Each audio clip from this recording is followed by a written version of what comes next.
Brian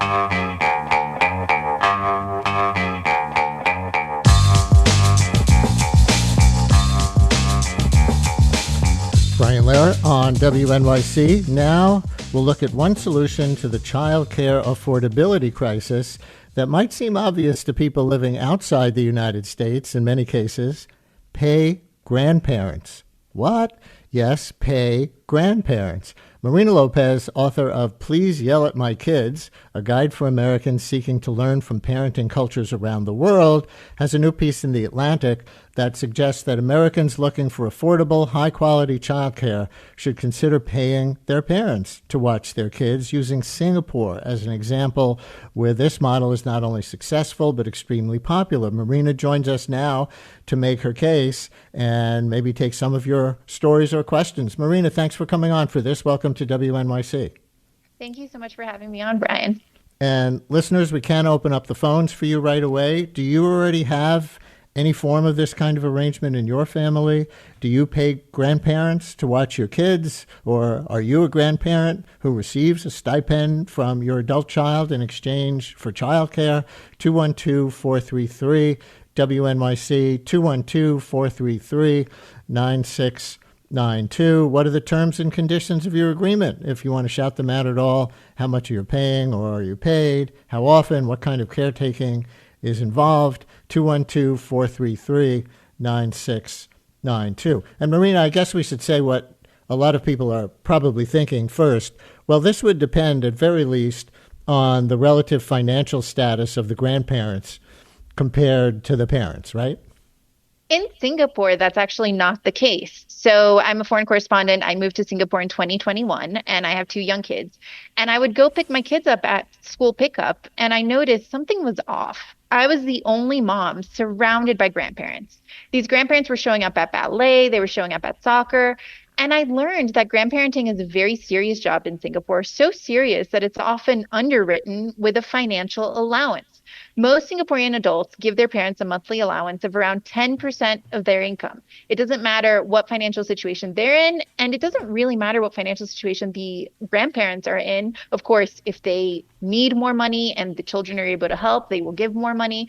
But regardless of their financial situation, this is given as a sign of respect. And what it does is it reinforces a system of reciprocal caregiving that I think has really powerful lessons for us here in America, where we're facing an unprecedented childcare crisis. So you have grandparents who offer care for their grandkids in their 60s and are repaid with care in their 80s. And the financial stipend also makes it so that they are able to show up for their grandkids every week. They are able to take on this extra job of caregiving and provide them with a kind of care that is really difficult to find: flexible, quality, and affordable. What when you describe yourself in that instance as being the only parent who was picking up a kid, everybody else was a grandparent. What about the many older people who want to remain in the workforce and may not be available at 3:00 or whenever pickup is? Absolutely. So Singaporeans would say that this is not a transactional relationship. The allowance doesn't depend on the amount of hours that your parent is putting in taking care of their grandkids. However, I found that even grandparents who have jobs, who want to stay in the workforce, find ways of helping, whether it's helping with homework after school once they're home from their jobs, helping to take the kids on the weekends so that the parents can have a break. So they try to fill in as many hours as they possibly can, contributing to the household by taking care of the grandchildren. Does the Singaporean government provide financial assistance to families for child care? Because that's the debate in New York City and elsewhere in the United States right now. Absolutely. The government does back this form of caregiving with significant financial support. Families who want to live within 2.5 miles of a grandparent qualify for a housing grant, and that's worth $15,000. And working mothers who rely on grandparents or other family members to help care for their children are also eligible for over $2,000 a year in tax relief. So they're underwriting this relationship and this kind of familial support with government help. And that makes a huge difference for families who might not be able to afford to move closer to their grandkids, or for, adults who wish that they were able to care for both aging parents and children closer together. Here's a grandparent whose interest I think you have piqued. Sharon in Brooklyn, you're on WNYC. Hello. Hey, Brian, love you. I am a grandparent, and I take care of my granddaughter. My daughter is a principal in the middle school, and I am committed to helping my daughter by taking care of her child. And it's a win-win situation. It keeps me fit, alert. I also feel that my daughter could not make it. I mean, women cannot work without child care, especially after school. They just can't get there to get the child. So I think it's a win-win situation because I love taking care of my granddaughter, and she loves me taking care of her. But it's costly. I have to do meals. I have to do pick up and drop off, so that's transportation costs. So you know what? When the government realizes that women need child care assistance to begin with, then we'll have a thriving community. So you're putting it on the government, but are you now going to go home to your daughter and say, I heard this woman, Marina Lopez, on the Brian Lehrer show, and she said maybe you should be paying me to take care of the grandkids. Well, my daughter pays me in various ways. Uh-huh. She knows she couldn't make it without me, and I don't require monetary. I just tell her when there's a need, when I need to go food shopping, you need to go with me. I'm feeding your child. Uh-huh.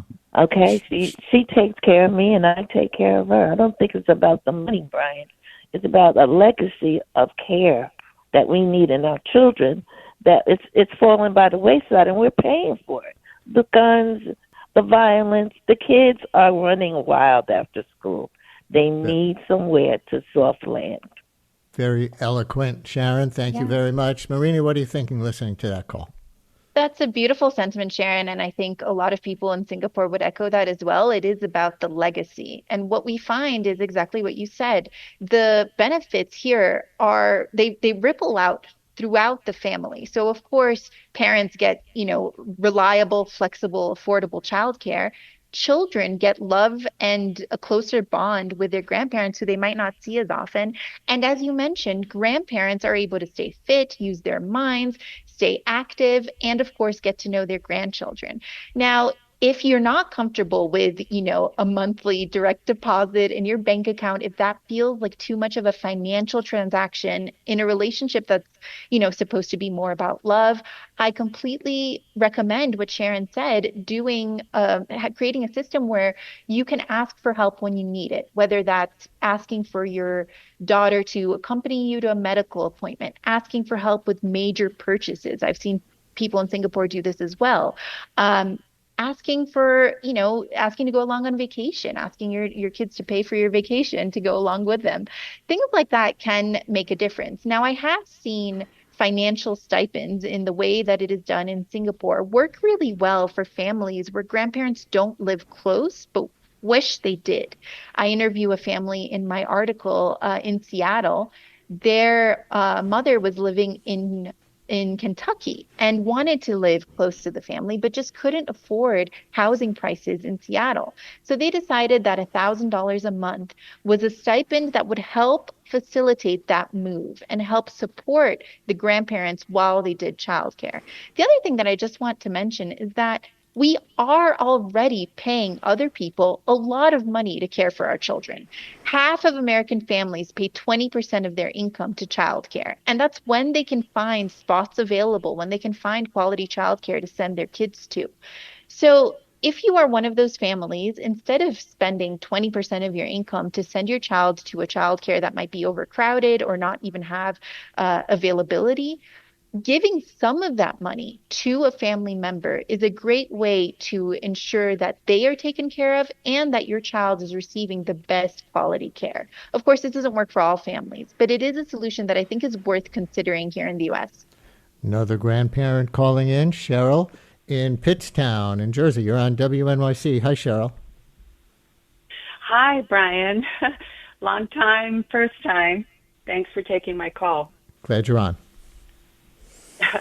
So I moved from California to the East Coast 12 years ago when my first grandson was about to be born. My daughter is my only daughter, and I didn't want to be on the other coast from her when she and her husband were starting their family, and I have been here ever since. And I've played a big role all along, especially when the second child came along very close to the first one. I had been working the first year that I came. I took early retirement so that I could be close by and help my daughter with two babies just 16 months apart. And so that's where we've been. And I ended up, they were living in Brooklyn at the time. I ended up, when I retired, moving to Brooklyn. And I really relate to how there could be some financial assistance. My interest was piqued when I heard your guest describe how there were subsidies for housing in some of these situations, because that was my biggest challenge. I suddenly went on retirement to my Social Security only, and I was paying market rent in Brooklyn. And my son-in-law and daughter did help to subsidize me until I could get into low-income housing, which I did eventually. We are now out in New Jersey. Sorry. Go ahead. No, I was just going to say there's you, and I have to go, Cheryl, because we have a few more minutes in the segment, and I want to get at least one more caller in.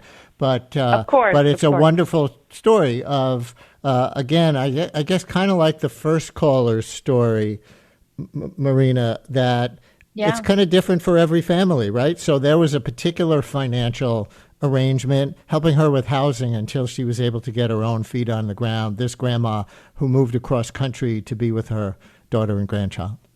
Exactly. And I think a lot of this labor is already happening. We know already that more than 40% of grandmas see their grandkids weekly. A lot of that time involves childcare. And so I think making that labor visible and acknowledging that it is work, taking care of two young kids is a lot of work. Retiring early to do it comes at a financial cost. And so if we can acknowledge that as a society and individually in our families figure out the best way to compensate grandparents for the time that they spend with their grandkids, it helps make this system more sustainable. This is what Singapore understands. This is a system that can work for a lot of families if you put in the financial underpinnings to make it sustainable. You know, I was going to take one more call, but I'm going to take everybody behind the scenes and say we just had a little crash of our phone system, which is too bad. And Melissa Murray, if you're listening, please call us right back. I'm going to try to characterize your question to our guest if you can't get through. We had what I would call a local dignitary calling in. You may be familiar with the NYU family law professor, Melissa Murray, who's been a guest on this show multiple times. And she was listening, Marina, and she was calling in, I hope I'm characterizing her fairly, to kind of push back and say the problem with this is that it seems to either institutionalize or at least reinforce the idea of family care, you know, detached from outside the nuclear family, that there should be social supports, there should be government supports. And it's kind of the wrong emphasis, again, I hope I'm characterizing her accurately, to be lauding putting this on the family. I would say that this definitely should not be on the backs of families alone. We are not meant to do this by ourselves. However, the reality on the ground is that Americans are relying on their families for help. We need more help than we're getting. There is a childcare crisis in play today. And so for a lot of parents, the choice is not between, sending their kids to a subsidized daycare or a free government program or keeping them home. The choice is between quitting their jobs or sending them to a grandparent for help, right? A lot of families do not have a plethora of options here when it comes to childcare. And I think acknowledging that is part of the solution. We need to see what the situation is on the ground, subsidize what we can to help families that are that have these types of arrangements in place. And then, of course, build up a public option for families that don't have grandparents close by, that can't rely on their families. This isn't a solution for everybody, but it does address a lot of the problems that are already happening in the current situation on the ground today. And so, as a last question, let me go to sort of, the culture of depending on nuclear families, which I think what Professor Murray was going to critique, versus, or maybe in addition to, what you write about in the article, which probably goes to the deepest difference in this context between American culture and Singaporean culture, which was the example you were using, what you call an entrenched culture there of filial piety. What does that mean? In Singapore, children view the relationship between their parents as a relationship of honor. Grandparents have a place of honor in society.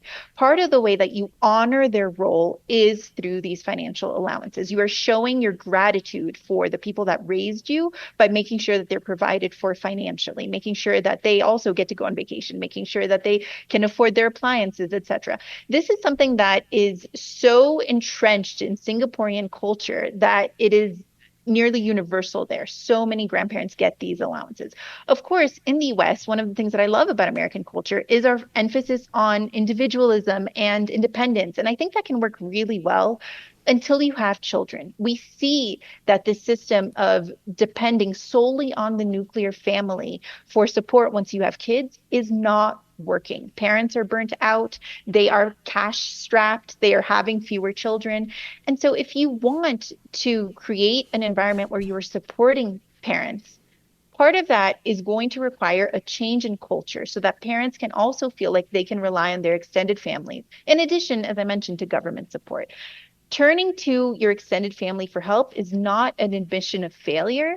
It is the way that children have been raised for generations. We were never meant to do this alone. We were always meant to have a village. And so I really encourage parents to recreate that village, whether it's with biological family, if that's available to you, whether it's with chosen family, or whether you are able to string together public support for raising your children. And one more piece of pushback from a listener, and then we're out of time. Listener texts, I find this conversation kind of frustrating. Who is this article for? I find it hard to believe that people aren't figuring out anyway how to find care for kids, including from family members. They are finding care for kids from family members, but crucially, that care is often invisible financially and in terms of acknowledgement. And so this is for people who either are considering asking grandparents for help, are already asking grandparents for help, but have not thought of the financial element that might support this kind of framework. You need to be able to make sure that the grandparents in your life are able to do this sustainably. Part of that involves making this care visible. And the financial piece is something that I think needs to be included in the conversation here in the U.S. And we leave it there with Marina Lopez, author of Please Yell at My Kids. We should talk about that concept, to say to other people, please yell at my kids, on another visit. But her new piece in The Atlantic suggests that Americans looking for affordable, high-quality childcare should consider paying their parents to watch their kids. Marina, thanks so much. Thank you.